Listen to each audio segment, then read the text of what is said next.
주말 동안의 이슈를 정리하고 이번 주에 가장 눈여겨볼 소식들 살펴보는 시간입니다. 시사구말리 문화일보의 이현종 논설위원 나오셨습니다. 어서 오세요. 네, 안녕하세요. 오피니언 라이브 윤희용 여론분석센터장 자리하셨습니다. 안녕하십니까? 네, 안녕하십니까? 예. 20대 국회가 5월이면 끝납니다. 네, 그렇죠. 예. 20대 국회가 그동안 처리하지 못하고 그냥 쌓아놓은 이건 이제 국회가 끝나니까 이제 폐기가 됐는데 네. 그 법안 개수가 15,000개가 된다고 해요. 이 법안들을 그냥 버릴 건지 아니면 다시 개원을 해서 뭐 민생 법안 같은 것들은 좀 처리를 해야 되지 않냐 이런 목소리도 좀 나오는 것 같은데 지금 어떻습니까 상황이? 근데 이제 지금 20대 국회는 이제 5월 29일까지가 예. 임기가 되게 돼 있습니다. 그리고 이제 4월 임시국회 같은 경우는 지금 15일 날 일단 끝나게 되거든요. 네. 근데 7일, 8일 날 여야의 각 당의 지금 원내대표 선거가 있어요. 네, 예. 이제 그런 걸로 비춰보면 실제로 아마 그 국회가 열기는 어렵지 않을까라는 생각이 들어요. 네. 왜냐하면 뭐 일단 이제 지금 이번에 새로 뽑힌 분들 같은 경우는 이제 누가 뽑힐지 모르겠지만 어쨌거나 21대 국회를 좀 지휘할 그 지휘부기 때문에 예. 사실상 8일 날 이제 여야가 다 뽑히면 그다음부터 한 15일까지는 며칠밖에 남지 않았거든요. 그렇죠. 그리고 법안 심사라는 게 이게 사실 말이 15,000건이지 예. 사실 이게 제가 쭉 그동안 쭉 보면 이 사실 의원들 실정적으로 낸 법안이 굉장히 많습니다. 그러니까 그게요. 통과돼서 실적으로 잡히는 게 아니고 발의만 하면 그렇습니다. 실적을 잡히니까. 네, 바로 그게 문제예요. 예, 예. 그러니까 그렇다 보니까 뭐 하여튼 법안은 무조건 발의를 얼마만큼 많이 하느냐.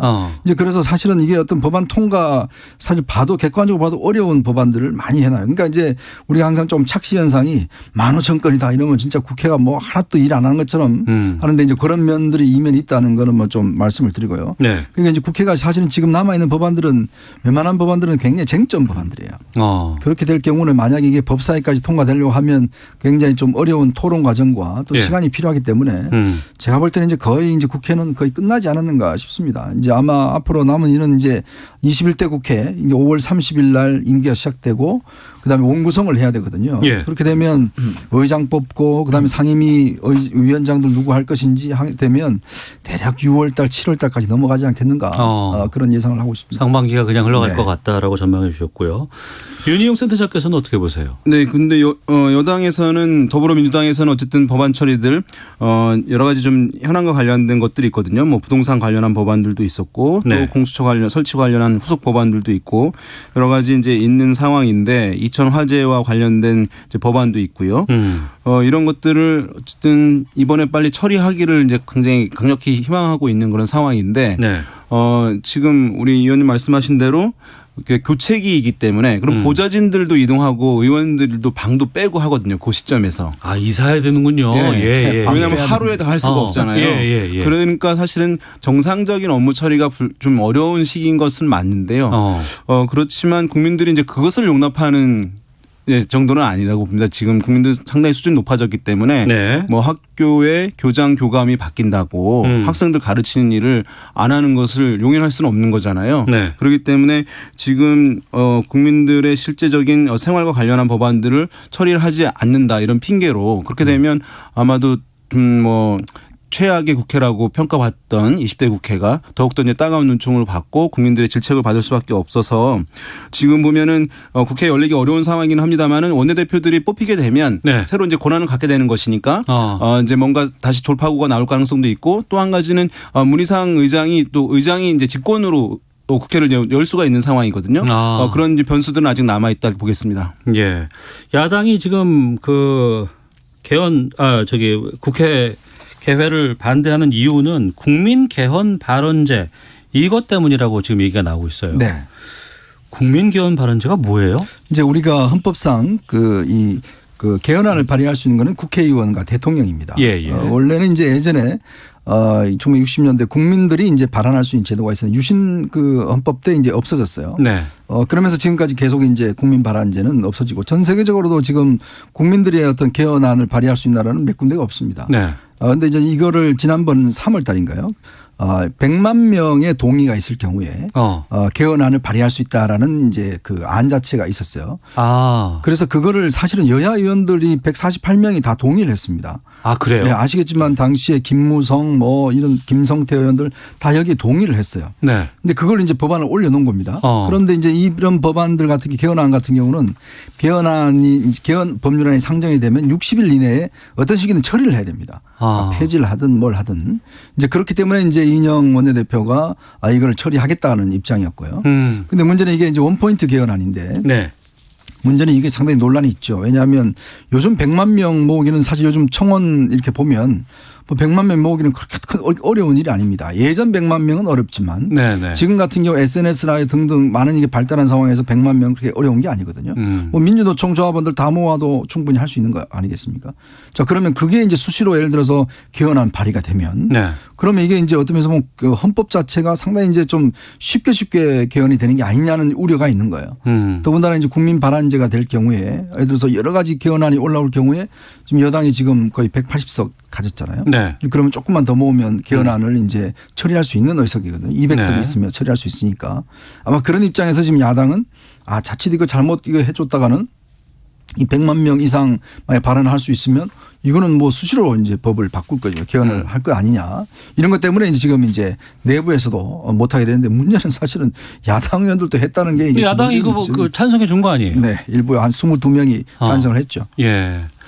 이게 이제 뭐 헌법 사항이기 때문에 지금 60일 이내에 이제 의결을 해야 되는 문제가 있는 것이니까 이것을 하지 않게 될 경우에는 위헌적 행위를 이제 묵인하게 되는 것이 되는 것이잖아요. 국회가. 네. 그래서 이제 여당이나 문희상 의장 같은 경우는 이것을 반드시 통과시키겠다는 것이 아니라 어쨌든 헌법적 절차로서 규정되어 있는 것을 마무리를 짓기 위해서 정리를 하기 위해서 이것이 통과되지 않더라도 하기 위해서 해야지만 그것이 국회의 의무라고 하는 것을 얘기하고 있는 것으로 지금 보이고요. 네.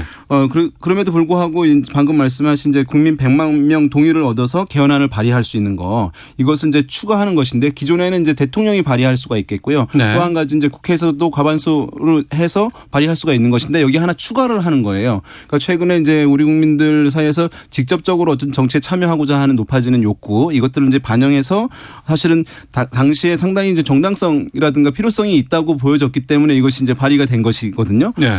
그런데 이제 지금 심재철 원내대표 같은 경우는 통합당에서 이것을 진행하게 될 경우에는 뭐 민주노총에서 100만 명을 동원해서 발의를 하게 돼서 민주노총 공화국이 되는 것 아니냐라고 해서 이제 반대한다고 얘기를 이제 최근에 했는데 사실 이제 그것은 미래통합당 의원들도 많이 포함되어 있다는 것은 이 제도에 대한 이제 필요성들이라든가 또는 긍정적 효과를 인지하고 있다는 것인데 네. 그렇게 얘기하는 것은 과도하고 이것이 국회에서 통과되면 헌법이 개정되는 것이 아니라 국민 투표를 거쳐야 되는 것이거든요. 그러면 그 와중에서 또 토론이 되면서 국민들이 바람직하지 않은 것에 대해서는 거부할 수 있는 것이니까 이 국민 100만 명 동의는 어쨌든 헌법의 헌법적 안정성을 약간 좀 흔들게 할 요지는 있습니다만은 국민들이 정치권에 대한 압력을 가하고 어쨌든 직접적으로 참여하게 한다는 흐름 차원에서는 또 고민의 여지는 있는 제도라고 할 수도 있겠습니다. 네. 두 분 말을 들어보니까 지금 20대 국회 마지막 개원이 가능한지는 지금 여야 원내대표 선출 결과에 따라서 거기서 결정되는 거 아니겠어요? 7일 날 이제 더불어민주당이 있고요. 8일 날 미래통합당이 있거든요. 네네. 물론 이제 이게 뭐 혹시 당선자가 될 수도 있습니다. 그러니까 이제 국회의원 자기 아직까지 없는 예전에 한번 그런 경우도 있었어요. 예. 이제 그런 수도 있는데 물론 뭐 이제 현역 의원이 되면 이어지겠지만 아무래도 이제 신임 원내대표가 되면 아마 신임 원내대표들 간의 논의를 통해서 이제 결정이 될 텐데 아마 내부 사정 등등 여러 가지 아까 말씀하셨던 사안을 볼 때 시간이 그렇게 얼마 남지 않았거든요. 네. 그래서 과연 뭐 법안 통과 가능할지 좀 조금 회의적입니다. 네. 그러면 그 원내 지도부 협상 어떻게 될지는 원내대표에 대해서 좀 판가름 날 것 같은데 민주당은 지금 후보가 김태년, 정성호, 전해철 이 3자가 구도입니다. 어떻게 전망하실지 좀 각자 좀 들어볼까 해요. 일단 뭐 여당이니까 사실은 이제 문재인 정부 임기 후반부 뒷받침할 적임자는 누구냐. 이것은 이제 아마 의원들이 선택하는데 가장 이제 기준이 될 수밖에 없겠고. 왜냐하면 문재인 대통령이 사실은 이번 선거 때문에 문재인 대통령 때문에 다시 당선된 사람들이 많으니까 이것을 이제 생각 안 할 수 없을 텐데요.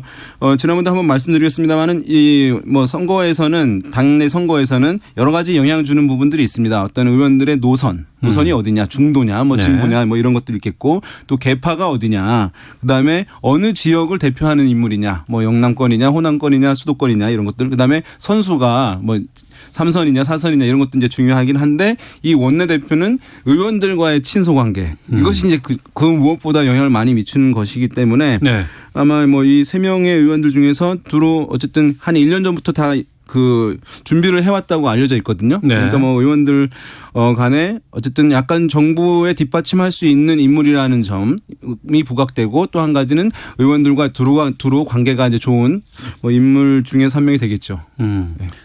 이현정 논설위원께서는 어떻게 보십니까? 지금 이제 4선의 김태년 의원 같은 경우는 성남 지역구를 하고 있죠. 또 4선의 정성호 의원 양주를 하고 있습니다. 4년 그 4선이고요.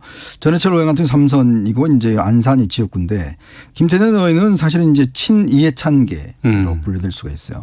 당권파로 분류될 수가 있을 겁니다. 물론 뭐 친문도 같은 지지를 하고 있고 반대로 이제 전해철 의원 같은 경우는 이제 주로 친문이지만 조금 결이 다른 부엉이 모임 같은 경우라든지 이런 걸 좀 대표를 하고 있고요. 정성호 의원은 뭐 아시겠지만 비주류이기 때문에 이제 아무래도 이제 대결 구도는 전해철과 김태년과 전해철 두 사람 간의 어떤 대결로 좀 집중되지 않을까. 근데 이게 사실은 180명 지금 물론 뭐 더불어시민당 합했을 때 그렇지만 아무래도 의원들 같은 경우는 초선들은 68명이 어떻게 어느 쪽으로 갈지. 사실 이제 이 전해철 의원 같은 경우도 출사표를 통해서 당청 간의 대화를 좀 더 하겠다. 또 김태년 같은 경우는 지난번엔 정책위 의장을 했거든요. 그러니까 정책의 일관성이라든지 또 어떤 면에서 보면 이제 문재인 대통령과의 또 특별한 관계라든지 이런 것들을 내세우고 있는데 아무래도 초선들 같은 경우는 좀 이게 의원들은 자기 이해관계가 솔직히 좀 있어요. 왜냐하면 나 어디 상임위로 좀 해줄 수 있을까요? 뭐 이런 것들이 원인들이 있거든요. 그러니까 왜냐하면 초선들 같은 경우는 조금 좋은 상임위로 배치되는 문제라든지 또 이런 등등의 여러 가지 이해관계가 얽혀있기 때문에 사실 이 운동이 지금 뭐 물밑에서는 정말 엄청나게 치열하게 전개가 되고 있습니다. 그러니까 상임위 배정도 상당히 치열하겠군요. 그러고 보니까. 그럼요. 이게 초선들 같은 경우는 초기에 인기 상임위인 뭐 국토교통이라든지 왜냐하면 이게 이제 자신의 지역구에 뭐 다리 하나라도 나와줄 수 있는 그런 게 되지 않습니까? 뭐 그런 거라든지 이쪽으로 가기 위해서 거의 뭐 굉장히 치열하죠. 그렇다 보니 그거를 어떤 면에서 보면 좀 이렇게 이게 해줄 수 있다 약속을 해준다든지 뭐 등등 여러 가지 하여튼 이 선거전이 워낙 치열하고 그러니까 나름대로 정성호 의원 같은 경우는 이제 아무래도 당이 좀 이제 어떤 면에서 보면 좀 너무 친문 위주로 가면 안 된다. 또 야당과 협치가 중요하다. 이제 그런 걸 내세우고 있습니다. 상임위 배정이 사실 매우 중요한 문제거든요.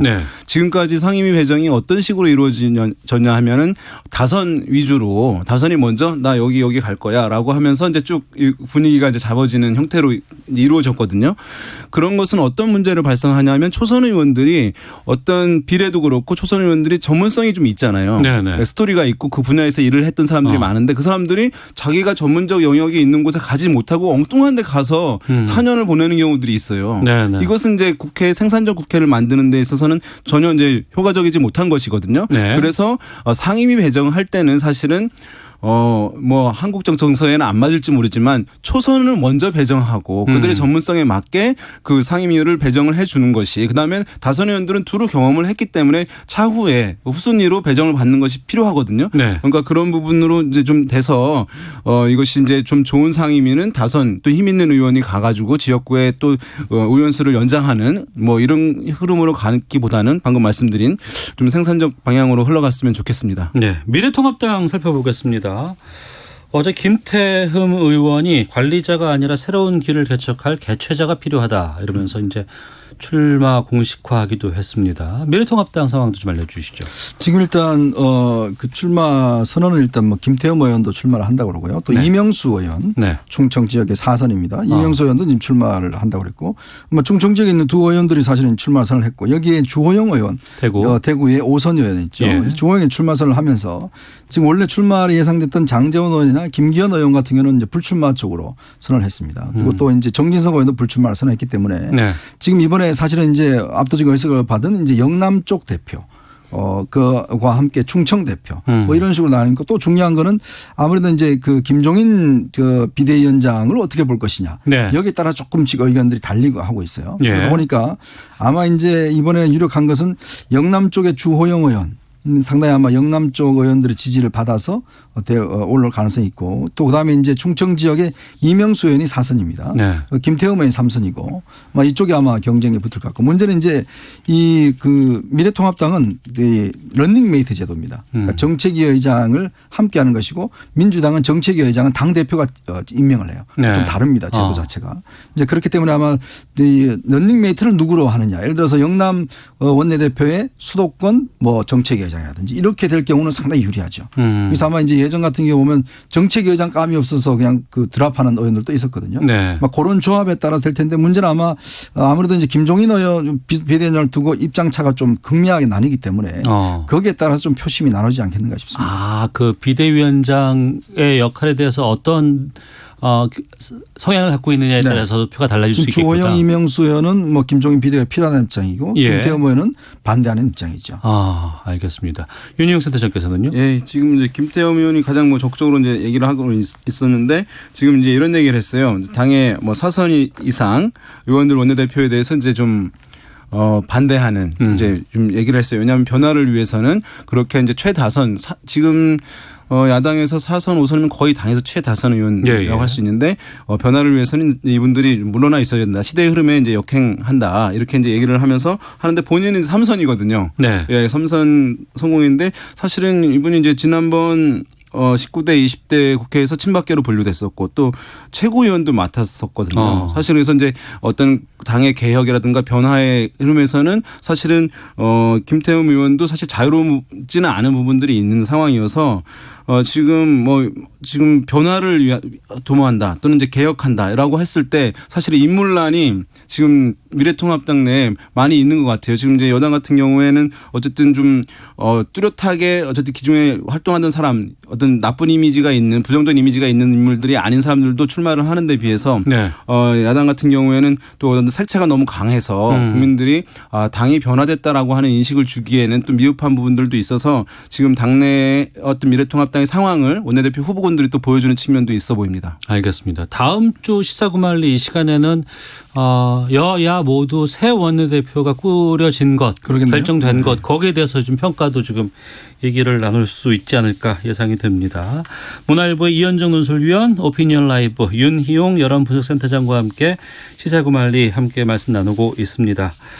주말 사이에 불이 많이 났어요. 네. 또 금요일 날은 여러 가지 저희가 좀 다뤄보기도 했었는데 먼저 38명의 사망자를 낸 이천 물류창고 공사 현장 화재 여기에 대해서 좀 살펴보도록 하겠습니다. 지금 공사 관련 업체 관계자를 불러서 지금 경찰이 조사하고 있고요. 또 시민단체에서는 솜방망이 처벌이 빚어낸 사회적인 타살이다 이런 목소리까지 높이고 있는데 이 화재 어떻게 보셨는지 좀 얘기 듣도록 하겠습니다. 이현종 의원님께서 먼저 말씀해 주시죠. 오늘 지금은 3차 현장 검증이 이제 진행이 된다고 하는데요. 예. 문제는 아직까지 이제 이 화재 원인을 뚜렷하게 밝혀내지 못했습니다. 지금 보니까 여러 가지 이제 하청 업체들이 동시에 작업을 했던 것 같아요. 네. 그래서 승강기 작업도 하면서 우레탄 작업도 하고 이걸 통해서 이제 지하 2층과 1층 이곳 쪽에서 이제 발화가 된 것 같은데 이제 문제는 이제 원인을 찾아내야지만 이제 처벌이 이제 가능하지 않겠습니까? 참 이게 고질적인 문제가요. 이번에 보니까 보통 9개 정도 하청업체가 있었다고 하는데 그러니까 이게 보통 보면 하청에 재하청에 3층까지 이렇게 가게 돼 있어요. 그렇죠. 그런데 이번 업체들도 보니까 지금 일단 명단 자체도 그렇고 지금 거의 뭐 하청에 재하청 3층까지 지금 내려간 걸로 돼 있거든요. 뒤섞여서 작업을 할 거 아니에요. 그러니까 이게 3층까지 내려가면 어떤 현상이 일어나냐면 이게 이제 인건비 절감입니다. 그러니까 공사비 절감을 위해서 그만큼 액수를 줄이는 거거든요. 네. 그러면 이게 어떤 면에서 보면 이 공기가 결국은 돈이지 않습니까? 그러니까 결국 이게 우레탄 작업 같은 게 할 때는 사실은 불꽃 튀는 작업을 절대 하면 안 돼요. 그러니까 불꽃이 튀면 그 유증기 때문에 폭발하기 때문에. 네네. 근데 지금 이번에 보니까 지금 우레탄 작업과 함께 또 승강기 작업도 하고 왜냐하면 동시에 이제 진행을 하다 보니 이게 이제 인건 공기를 줄이기 위해서 하다 보니 예. 이런 참사가 이제 벌어지는 거거든요. 그래서 아마 지금 오늘 3차 검증을 통해서 어느 정도 이제 되겠지만 일단 현재 이제 시공사가 일단 이제 수사를 받을 것 같고요. 과연 그렇다면 이게 이게 재하청을 못하게 돼 있습니다. 동종업종이기 때문에. 예. 그러니까 다른 업종은 모르겠지만 동종업종에서 재하청할 경우에 문제는 이게 이제 바로 비용 절감 삭감으로 이어지거든요. 그래서 이게 그 법상 못하게 되는데 과연 그걸 했는지의 여부. 그다음에 일부 지금 이제 그 유족들 같은 경우는 지난번 노영민 비서실장이 내려갔었어요. 지난 주말에 가서 만났던데 거기서 왜 이 시공사만 하고 시행사는 왜 처벌을 조사를 하지 않느냐. 네. 이 시공사가 이제 하나계열사거든요. 이제 그 부분에 대해서도 이제 유족들이 굉장히 많은 반발을 했습니다. 네. 이제 그렇게 되면 앞으로 아마 이 원인이 나오면 일단 시행사, 시공사 이거 부분에 대한 좀 책임 규명이 이루어지지 않겠는가라는 생각이 듭니다. 네. 지금 어쨌든 이제 우리가 이 처벌과 관련해 가지고 지난 이제 2008년에 또 이천에 이제 물류 창고들이 많이 있잖아요. 전국에 이제 중심으로 교통이 편리하니까. 2008년에도 화재가 났고 이번에 또 화재가 난 맞습니다. 거예요. 당시 이제 2008년에 화재로 이제 그때 사업주가 코리아 이천이라는 회사였는데 당시에 이제 받은 벌금이 2천만 원, 그다음에 사망자 한 명당 50만 원이었거든요. 벌금이요. 벌금이. 그러니까 그때 당시에 40명 이번에 비슷하게 이제 40명 이제 안타까운 목숨을 잃었는데 그러니까 사실은 처벌이 매우 미미하다고 하는 인식이 이제 이 시공하는 분들이라든가 사업주분들한테 있는 상황이라거든요. 처벌이 이제 제대로 이루어지지 않기 때문에 그래서 지금 뭐 처벌 규정들이 강화되고 있는 흐름이긴 하거든요. 이른바 이제 김용균법이라고 개정산업안전보건법이 있는데요. 예, 이것을 보면은 이제 7년 기존에는 이제 7년 이하 1억 원 이하 벌금이 있었는데 그것을 10년 그다음에 10억 원 이하로 올렸어요. 그래서 이번에는 좀 이제 어떤 처벌이 좀 강화되지 않겠는가. 왜냐하면 처벌이 강화되어야 사실은 이제 좀 개선이 될 수 있는 것이니까. 네네. 그런데 국민 감정이 어쨌든 이전보다는 많이 달라졌기 때문에 강화될 것으로 보이는데 그렇지만 이제 이것이 양형 기준은 뭐 그대로라고 하거든요. 그러니까 이제 법조인들이 판단을 하는 것이기 때문에 실제 결과가 강화돼서 처벌이 강화돼서 나올지는 이제 의문이라고 하고 또 한 가지는 우리가 과거에 크레인 사고들 많이 있었잖아요. 그렇습니다. 지금은 잘 없어요. 근로감독관들이 수시로 나가서 지적을 한다는 거예요. 그런데 지금 이런 것 같은 경우에는 역량이 부족하기 때문에 이런데 가도 잘 모르고 공사하는 데는 어떻게 이루어지는지 잘 모르고 하는 부분들이 있어서 지금 단순한 이런 처벌 규정뿐만 아니라 감시 감독을 강화하면 크레인처럼 사고가 줄어들 수 있는 것이기 때문에 그런 전반적인 제도 개선이 좀 필요한 상황 같습니다. 알겠습니다. 하나만 더 두 분과 말씀 나눠보도록 하겠습니다. 뭐 주말 사이에 가장 큰 뉴스 하면 또 이게 아닌가 싶습니다. 앞서서 외교 전쟁에서도 저희가 좀 다뤄봤습니다만 20일 만에 모습을 드러냈어요. 예, 네. 비료 공장에 나왔습니다. 네. 준공식에.